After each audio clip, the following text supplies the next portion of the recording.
Oh yeah. Theaters are, of course, entirely empty. You understand that having people buy tickets is an important part of success in your industry.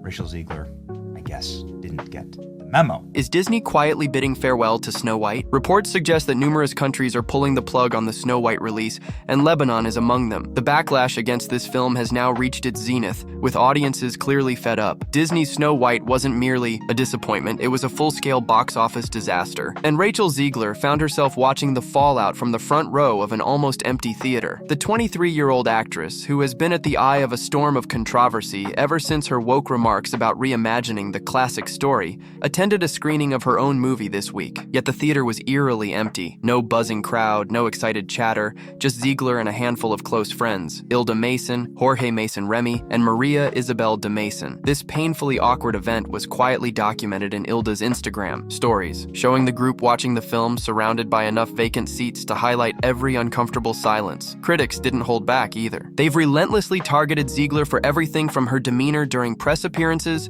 to her dismissal of the original Disney fairy tale. Now, they're mocking her for the humiliating reality of watching her own movie flop in real time. Even the usual boon of Discount Tuesday, when theaters usually pack in audiences with cheaper tickets, couldn't rescue Snow White from its grim fate. Let's be honest here, Snow White has essentially taken a nosedive. Thursday, night previews scraped by with a pitiful $3.5 million. The opening weekend hauled in a mere $43 million. And remember, this was for a film with a production budget reportedly exceeding $250 million, not even including the costly marketing expenses. To put that in perspective, The Little Mermaid opened with a stunning $95 million, and even Dumbo managed to flutter up to $45 million on a much smaller budget. Reports from theaters were downright spooky. Social media flooded with photos of empty auditoriums and ghostly rows of unoccupied seats. One commenter quipped, "It felt more like a horror movie than a fairy tale." But this wasn't simply about ticket sales. From the moment the reboot was announced, Snow White faced intense scrutiny, and Ziegler became the lightning rod. Her statements during press tours. A big focus on her love story with a guy who literally stalks her. Yeah. Weird. So we didn't do that this time. Tours ignited the internet, especially when she described the classic love story as weird. There was particular emphasis on her She's not going to be safe for the prince, and she's not going to be dreaming about true love. She's dreaming about becoming the leader she knows she can be, and the leader that her late father told her that she could be if she was fearless, fair, brave. Regarding the love interest, a guy who literally stalks her. Weird, she said. So they scrapped that aspect this time. Then came the infamous Variety interview, where she proudly stated that this new They don't understand. What people need to understand is the great fairy tales, told the way they were originally told, with all the same values, still work. We read them to our little grandchildren today. Snow White wasn't waiting around for a prince to save her. She's not going to be rescued by a prince. She's not tweeted and said, Rachel Zegler has such an attitude about Snow White as a character, it's genuinely off. Not dreaming about true love. She's dreaming about becoming the leader she knows she can be. The leader her late father told her she could become if she were fearless. I'm a narcissist. I don't know. Fair, brave, and true. Her focus was all about leadership and empowerment. While that sounds noble in theory, for many lifelong fans, this rebranding felt more like a brutal blow to cherished childhood memories than a thoughtful evolution. Here's what people need to I was scared of the original cartoon. I think I watched it once and then I never picked it up again. Like, I'm being so grasp timeless fairy tales, told as they were originally conceived with all their traditional values, still resonate deeply. We continue to read these stories to our grandchildren today. Meanwhile, Rachel also faced growing criticism for what many perceived as a major attitude problem. One person tweeted, "Rachel Ziegler's attitude about Snow White as a character is genuinely off-putting." What made things worse was that Rachel herself didn't seem bothered by any of it. In fact, she openly labeled herself a narcissist. "I'm a narcissist. I don't know." Her 2022 confession at Disney's D23 event didn't help either. You might expect a Disney princess movie to inspire magic, right? Not for Ziegler. She admitted that the original 1937 cartoon genuinely scared her. "I was terrified of the original cartoon. I think I watched it once and then never watched it again. I'm serious." On top of that, she even rode the Disney World attraction called Snow White's Scary Adventures, and that experience apparently left a lasting mark on her. Of course, Rachel's frank remarks about the original Snow White didn't just raise eyebrows. They ignited a full-scale controversy. The 1937 animated masterpiece, a monumental achievement in cinematic history, suddenly found itself under siege by fans offended by Ziegler. Ziegler's sharp critique. Let's be honest, Snow White has been a beloved childhood classic for generations. Its timeless animation still captivating audiences nearly a century later. So when Ziegler criticized the love story and referred to the prince as a stalker, fans weren't happy, and the backlash didn't just come from internet trolls. The 91-year-old son of Snow White's original supervising director, David Hand, took it personally. Get rid of the wokeness entirely, but the problem is that Disney fundamentally isn't capable of making anything that is truly non-woke anymore. In a harsh 2023 interview with The Telegraph, he didn't hold back. He slammed the remake for adopting a whole different concept, accusing it of showing blatant disrespect for the original work his father helped create. The backlash was fierce. Hand called the new version a disgrace. His criticism extended beyond just Snow White, condemning Disney's entire live-action remake trend as a betrayal of the source material. They changed the stories. They changed the characters' mindsets. They aren't the original stories anymore, he said. He even accused Hollywood of pushing new woke things, a sentiment clearly not sitting well with him. Suddenly, Ziegler's remarks sparked a fierce debate between Disney purists and modern fans over what Snow White should represent in today's world. Get rid of the wokeness entirely, the purists cried. But the reality is, Disney is no longer capable of producing anything truly non-woke. Meanwhile, conservative media was ready to pounce on Ziegler's comments. In October 2023, The Daily Wire, famous for its outspoken conservative stance, announced plans for its own Snow White adaptation. They didn't just promote their version, they took aim at Disney's remake directly. Co-founder Jeremy Boring declared that their version would uphold the classic fairy tale's timeless values and accused Disney's remake of exposing children to popular but destructive lies of the present day. Before this devolved into a full-blown culture war unrelated to the film itself,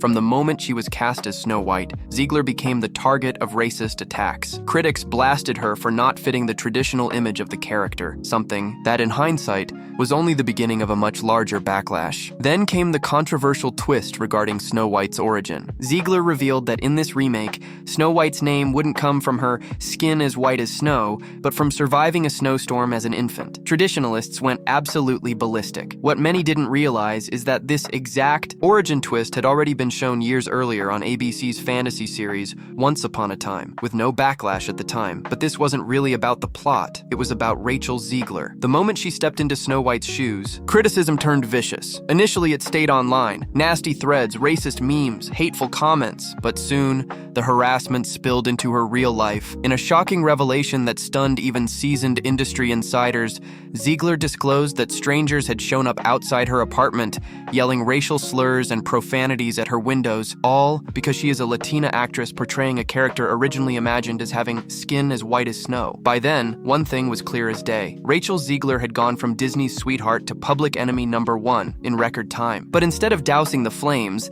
Ziegler seemed to pour gasoline on the fire, lighting a match with a smile. You see, well before the Snow White controversy, Ziegler had already proven she wasn't shy about stirring the pot. After Donald Trump won the 2016 presidential election, she didn't just quietly express concern like most celebrities. No, Ziegler exploded on Instagram with a savage takedown of the former president and his supporters. The post, which resurfaced at the worst possible moment, included a brutal line openly hurling hate at right-wing supporters. Predictably, outrage. They flew an executive, one of the producers, out to go visit personally with Rachel Zegler to say, could you please take that down? Because we understand you can have your political views, but those aren't really helpful while you're trying to build an audience for a movie. Maybe you could save them for like your diary and your friends, but like maybe not, maybe just take the tweet down. And she wouldn't. And then they had to hire a special media consultant for her to follow her around all the time and make sure she didn't continue shitting on Snow. Followed immediately. Ziegler, now scrambling to contain the backlash, issued a carefully crafted apology. She said she let her emotions get the better of her, acknowledged that anger only deepened divisions, and regretted fueling the toxic discourse, but the damage had already been done. To conservatives, it was the smoking gun proof that Ziegler wasn't just playing Snow White, she was playing politics. She was labeled as yet another Hollywood elite sneering at middle America. According to Variety, by the time Rachel Ziegler's controversial soundbite Whites were making bigger headlines than the actual Snow White movie. Disney executives were in full crisis mode. So what did they do? They sent producer Mark Platt twice to personally fly out and plead with Ziegler to tone it down, not to coach or advise her, but to practically beg her to keep her political opinions off social media. Maybe save those thoughts for your diary or your friends, but maybe not tweet them. Maybe just take the tweet down, he urged, but she refused. Then Disney had to bring in a special media consultant to shadow her constantly and ensure she didn't continue her Snow White commentary. But Ziegler wasn't interested in shutting up. She kept her social media presence loud and clear, treating Instagram like a megaphone rather than a minefield. So Disney did what they do best when things spiral out of control. They put her on lockdown. Eventually, Rachel to see little girls dress up as Snow White. It's amazing. I feel so privileged to be able to play these iconic. Was assigned an internal handler to monitor, edit, and basically babysit everything she posted online. The Mouse House wasn't taking any chances anymore, but by then, the damage was bleeding everywhere. Just when you thought the drama couldn't get any worse, Jonah Platt, the son of Mark Platt, publicly exploded in a furious rant. Jonah didn't hold back, laying the blame for Snow White's box office failure squarely on Ziegler's shoulders. He claimed her public behavior had sabotaged the film's success. It was a ruthless call-out, and guess what? Many people agreed loudly. Then, just days later, things got even more surreal. March 2025 rolled in, and everyone braced for what was supposed to be a glamorous, star-studded Hollywood premiere for Disney's highly anticipated Snow White remake. Instead, it quickly turned into one of the most talked about and awkward events in recent Hollywood memory. The red carpet moment, where all eyes should have been on Disney's grand return to fairy tale magic, was suddenly nowhere to be found. It felt more like a hush-hush, low-key press briefing than a movie premiere. If you look closer, you'll notice Rachel and Gal Gadot were rarely seen together during the event. Coincidence? Not really. Disney, ever the master of PR spin, tried to play visual effects push the boundaries of what we see on screen. Their work makes the impossible seem possible. Play it down, claiming the event was always intended to be a smaller affair. But come on, when a major Disney release scales back this dramatically, you know something's going on behind the scenes. Variety broke the story, but the whispers had been swirling long before. Was the studio trying to dodge public backlash? And was the eye of the storm none other than Rachel Ziegler, Snow White herself? Paul Kleber, who plays Grumpy, was the first to openly say what everyone was thinking. In a candid interview with The Hollywood Reporter, he dropped the bombshell that the changes to the premiere were directly linked to the controversy surrounding Rachel. He went even further, revealing what no one had dared say before. Disney was scared, terrified even of the backlash from different factions in society. As if the situation wasn't already bad enough, the real behind-the-scenes drama involved the relationship between Ziegler and her co-star Gal Gadot. Everyone expected a whirlwind friendship between these two leading ladies, a true fairy tale off-screen, but the reality was far from that. Did you notice how awkward and distant they appeared standing next to each other at the Oscars? The discomfort was obvious. Disney tried to paint a picture of a harmonious duo,